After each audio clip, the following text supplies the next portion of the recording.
दोस्तों 17 जुलाई देवशयनी एकादशी के दिन इस जगह जला देना हल्दी वाला दीपक बन जाओगे करोड़पति। दोस्तों इस दिन का महत्व बहुत ही ज्यादा बड़ा होता है और इस दिन आप लोगों को हल्दी वाला उपाय जरूर करना चाहिए जो कि पंडित जी ने अपनी अभी की ही कथा में यहाँ पर बताया हुआ है।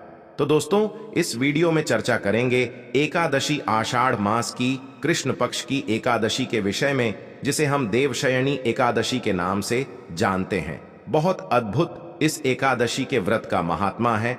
पद्म पुराण के अनुसार देवशयनी एकादशी व्रत के दिन व्रत या उपवास करने से सभी तरह के पाप जो कि मनुष्य योनि में जाने अनजाने में अनेक तरह के पाप होते हैं, एक दो पाप नहीं होते हैं। हम लोग मनुष्य हैं, अनेक तरह के पाप कर बैठते हैं।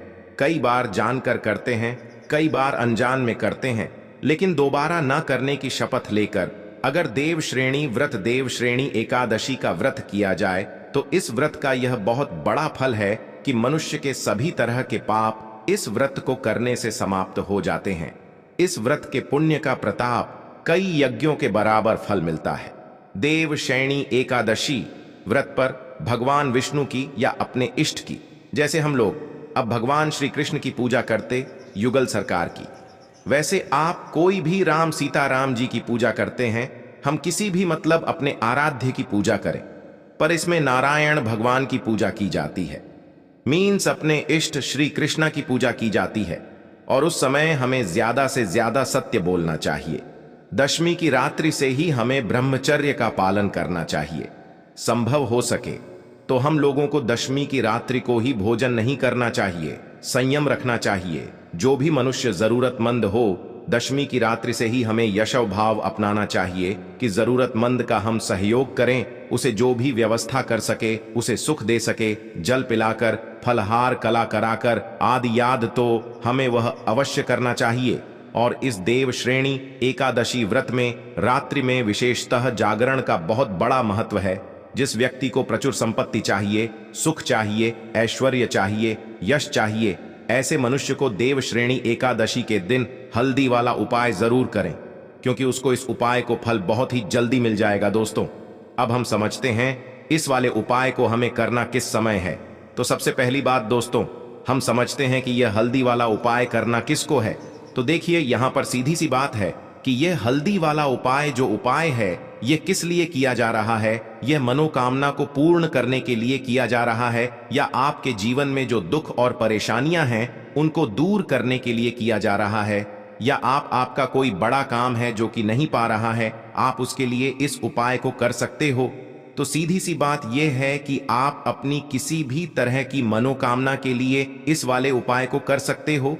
तो यह उपाय वह व्यक्ति कर सकता है जिस व्यक्ति को अपनी किसी भी तरह की मनोकामना भगवान शिव जी से पूर्ण करवानी हो। और अगर कोई भी माताएं बहनें जो हैं अपने घर की सुख और शांति के लिए, घर में धन समृद्धि को बढ़ाने के लिए वाला उपाय करना चाहती, तो घर की जो बड़ी माताएं बहनें होंगी वह इस हल्दी वाला उपाय को विशेष रूप से करें, क्योंकि माताएं बहनें घर की लक्ष्मी होती हैं और जब घर की लक्ष्मी कोई विशेष उपाय करती है तो उसका फल ही बहुत जल्दी मिल जाता है और बहुत बड़ा होकर मिलता है। अन्यथा इस उपाय को कोई भी व्यक्ति कर सकता है, चाहे वह बड़ा हो, चाहे वह छोटा हो, चाहे वह बच्चा हो। जिस व्यक्ति को यह हल्दी वाला उपाय समझ आ गया वह व्यक्ति इस हल्दी वाला उपाय 17 जुलाई 2024 बुधवार देवशयनी एकादशी के दिन जरूर करें, क्योंकि उसको इस उपाय को फल बहुत ही जल्दी मिल जाएगा। क्योंकि बुधवार देवशयनी एकादशी के दिन भगवान विष्णु जी बहुत आसानी से प्रसन्न हो जाते हैं। तो आइए अब हम समझते हैं कि इस हल्दी वाला उपाय को आपको करना कैसे है, और इस उपाय को करने का जो समय जुलाई 2024 बुधवार देवशयनी एकादशी के दिन किए जाने वाले यह हल्दी वाला उपाय जो उपाय है यह मुख्य रूप से सुबह के समय होगा। किस समय होगा? सुबह के समय होगा। आपको कोशिश यही करनी है कि सुबह के समय हम इस हल्दी वाला उपाय को कर लें। पर किसी कारणवश अगर आप सुबह इस उपाय को ना कर पाओ, आपको कहीं काम से जाना हो या किसी और काम की वजह से आप उपाय को ना कर पाओ, तो आपके पास फिर दूसरा मौका रहेगा जो कि शाम के समय का रहेगा, प्रदोष काल का रहेगा।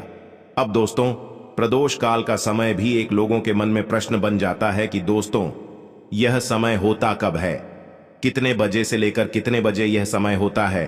ताकि हमें उपाय के लिए जो है करने का समय पता लग जाए। तो हम आपको बता दें, प्रदोष काल का जो एक समय होता है, शाम का समय, वह होता है शाम के 6 बजे से लेकर शाम के 7 बजे के बीच का। इस समय के बीच में आप उपाय को करेंगे तो आपको उस उपाय का जरूर फल मिलेगा। तो शाम के 6 बजे से लेकर शाम के 7 बजे के बीच में आप लोग इस वाला उपाय को कर सकते हो। तो भैया बहुत सारे लोग यहाँ पर ये प्रश्न भी जरूर करेंगे कि दोस्तों हम तो नौकरी पर जाते हैं, हम अपनी ड्यूटी पर जाते हैं और आने में हमें देर हो जाती है, तो उस जगह पर हमें क्या करना चाहिए। तो देखिए, उन लोगों को भी टेंशन लेने की जरूरत नहीं है। अगर आप लोग इस उपाय को शाम के समय प्रदोष काल में कर रहे हैं और अगर आप आने में देरी भी हो जाती है, आपको आने में 7 बजे तक आप नहीं पहुंच पाते हो, तो दोस्तों आप 7 या रात 8 बजे तक भी अगर उपाय को करो तो भी चल जाएगा। और अगर इससे भी थोड़ा देर हो जाती तो भी आप उपाय को कर सकते हो, क्योंकि 17 जुलाई 2024 बुधवार देवशयनी एकादशी का दिन है। यह दिन बहुत ही कम आता है पूरे साल भर में, इसीलिए जब आपको मौका मिल जाए, जब आप इस उपाय को जरूर कर लेना। कोई भी उपाय हो आप कभी भी कर सकते हो। बुधवार देवशयनी एकादशी के दिन बस कोशिश करना कि समय के थोड़ा मतलब अंतर्गत ही कर लो, पर किसी कारणवश अगर ना कर पाओ तो फिर आप थोड़ा देरी से भी कर सकते हो, आपको उपाय जरूर मिलेगा। तो चलिए जानते हैं इस एकादशी में किए जाने वाले उस खास उपाय के बारे में। लेकिन उससे पहले एक प्रार्थना, अगर आप चैनल पर नए हैं तो कृपया चैनल को सब्सक्राइब अवश्य कर लें। देखिए, पूरे साल में पड़ने वाली इस आषाढ़ महीने का एकादशी का बहुत से साधकों को इंतजार रहता है।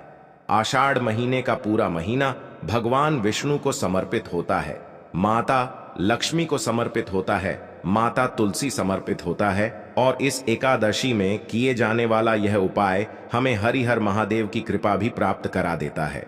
देखिए, इस वीडियो में हम लोग पूज्य गुरुजी जी द्वारा बताए गए कुछ बहुत ही खास उपाय जानेंगे। लेकिन इन उपायों से पहले आप एक बात जान लीजिए कि आपको इस एकादशी में या फिर किसी भी एकादशी में किसी भी पेड़ की, किसी भी पौधे की कोई पत्ती नहीं तोड़नी है। पूज्य गुरुजी अपनी शिव महापुराण की कथा में यह बात कई बार कह चुके हैं कि आपको कोई पत्ती या कोई भी डंडी तोड़नी नहीं होती है। खास तौर से एकादशी के दिन बिल्कुल भी आपको नहीं तोड़ना है।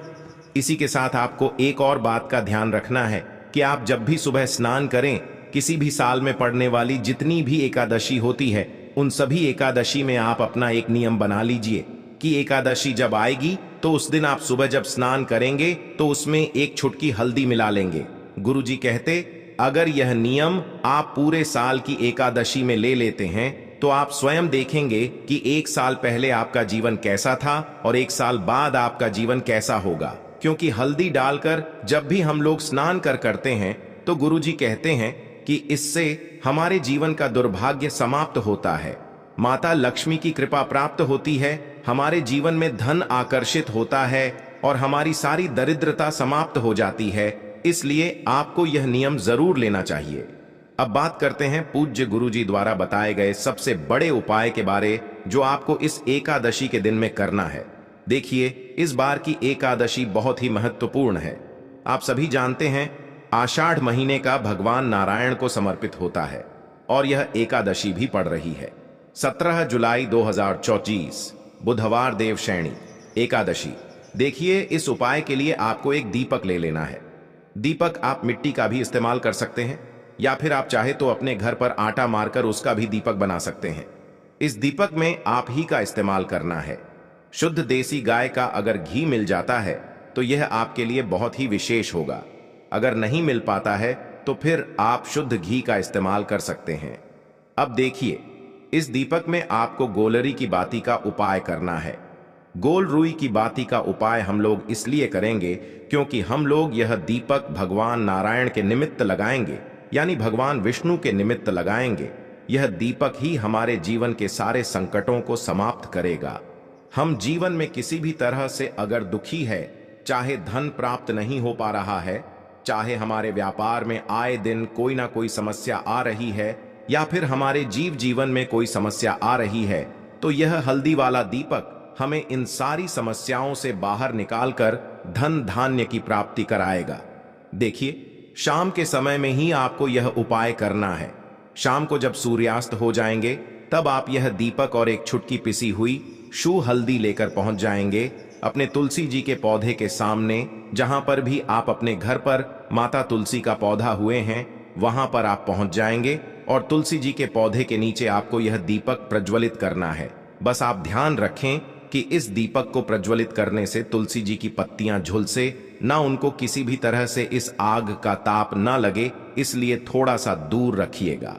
इस दीपक को आप वहीं पर प्रज्वलित कर दीजिए और प्रज्वलित करने के बाद यह जो एक चुटकी हल्दी आप लेकर आए हैं इसे इस दीपक में डाल दीजिए। फिर वहीं पर आप कम से कम 11 बार या अधिक से अधिक 108 बार ओम नमो भगवते वासुदेवाय इस मंत्र का स्मरण कर लीजिए।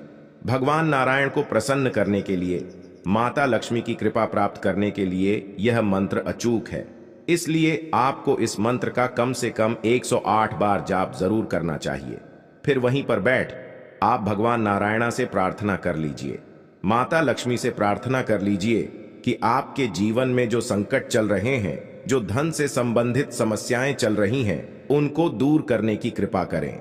देखिए, अगर आप पूज्य गुरु जी की शिव महापुराण की कथा सुनते हैं तो आपको पता होगा कि इस आषाढ़ महीने का मेन दीपदान का कितना ज्यादा महत्व है और इसीलिए आपको इस देवशयनी एकादशी में यह एक दीपक तुलसी जी के निमित्त जरूर दान करना है, भगवान नारायण के निमित्त जरूर दान करना है। इस एक दीपक से क्या होगा यह आप आने वाले कुछ ही हफ्तों के अंदर जान जाएंगे।